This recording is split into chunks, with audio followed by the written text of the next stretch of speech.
Brilliant ছেলেরা brilliant career তৈরি করে। তারা প্রথমে গায়ে মফস্বলে হরিপ্রসন্ন স্কুলে গেও বন্ধুদের সাথে লেখাপড়া শেখে। তারপর ব্রিলিয়ান্ট রেজাল্ট করে সকলকে চমকে দেয়। তারপর তারা উচ্চতর শিক্ষার জন্য চলে যায় ব্যাঙ্গালোর কিংবা দিল্লি কিংবা পুনে। সেখানে গিয়ে তারা বড় বড় নম্বর পায়, পজিশন পায়। তারপর সে নম্বর প্লেট গলায় ঝুলিয়ে তারা মস্ত মস্ত কোম্পানিতে ভালো ভালো চাকরি পায়, প্রচুর স্যালারি, দামি ফ্ল্যাট, ভালো গাড়ি। ব্রিলিয়ান্ট ছেলেরা এরপর বিদেশের বিমানে গিয়ে বসে, পৌঁছে যায় আমেরিকা, জার্মানি কিংবা আবুধাবি অথবা সিঙ্গাপুর কিংবা কানাডা। ব্রিলিয়ান্ট ছেলেদের ওইসব দেশ টপাটপ কিনে নেয়।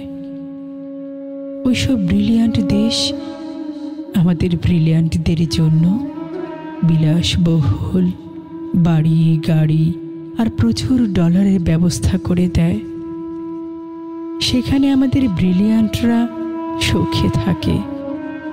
সুখে থাকতে থাকতে ব্রিলিয়ান্ট ছেলেরা ভুলে যায় তাদের দেশ গায়ের কথা, হরিপ্রসন্ন স্কুলের কথা, গায়ের বন্ধুদের কথা ক্রমে ভুলে যেতে থাকে।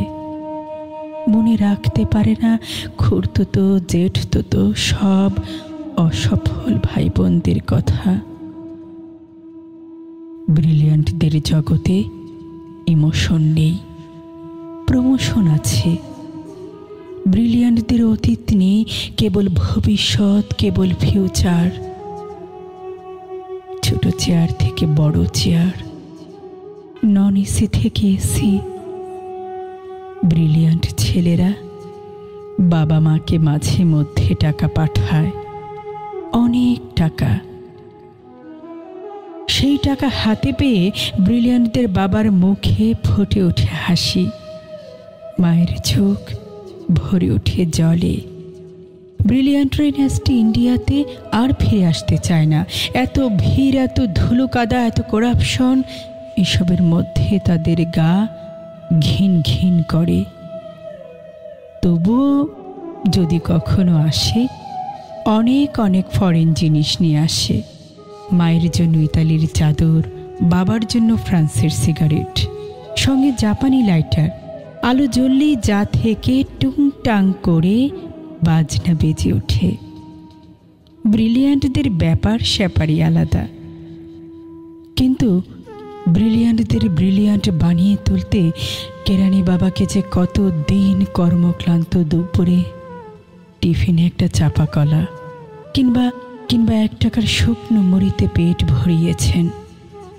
কতকাল যে মা কোনো নতুন শাড়ি কেনাকে বিলাসিতা মনে করে ছেঁড়া শাড়িতে দিন কাটিয়েছেন। এসব তথ্য ব্রিলিয়ান্টদের ল্যাপটপে থাকে না। ব্রিলিয়ান্টদের ল্যাপটপে নায়াগ্রার দুরন্ত জলোচ্ছ্বাস কিংবা ভেসুভিয়াসের ছবি থাকে। এই শ্যামল বাংলার নদী, গাছ, বর্ষার মেঘ, এইসব হাবিজাবি সেখানে ইনসার্ট করা যায় না। ব্রিলিয়ান্টরা সদা ব্যস্ত, ভীষণ ব্যস্ত। তারা সঙ্গীত শোনে না, তারা গল্প বা কবিতা পড়ে সময় নষ্ট করে না। তারা আকাশ দেখে না, বৃষ্টিতে তাদের মন খারাপ হয় না। তারা কেবল কাজ করে, কেবল ব্যস্ততায় ডুবে থাকে। বৃষ্টি নেমেছে আকাশ ভেঙে, শ্রাবণ মাস। মা মৃত্যু শয্যায়, বাড়ি ভর্তি লোকজন। অসুস্থ বাবা বারান্দায় চেয়ারে বসে আছেন শূন্য চোখে। ডাক্তার জবাব দিয়ে গেছেন। গোটা বাড়িতে অদ্ভুত এক নিস্তব্ধতা।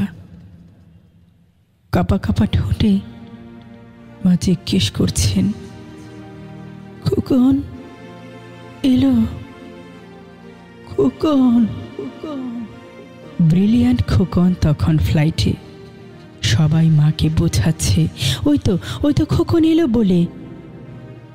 কিন্তু সেই ফ্লাইট চলে যাচ্ছে কানাডায়। কানাডায় কোম্পানির নতুন শাখা উদ্বোধন। খোকন যাচ্ছে আরো বড় দায়িত্ব নিয়ে, আরো বেশি ডলার। এখানে এই পোড়া দেশে ব্রিলিয়ান্ট খোকনের মা ছেলের মুখ না দেখেই শেষবারের মতো চোখ বুঝলেন। আমরা এখন ঘরে ঘরে সবাই এমন ব্রিলিয়ান্ট ছেলে গড়ে তুলতেই ব্যস্ত সকলে।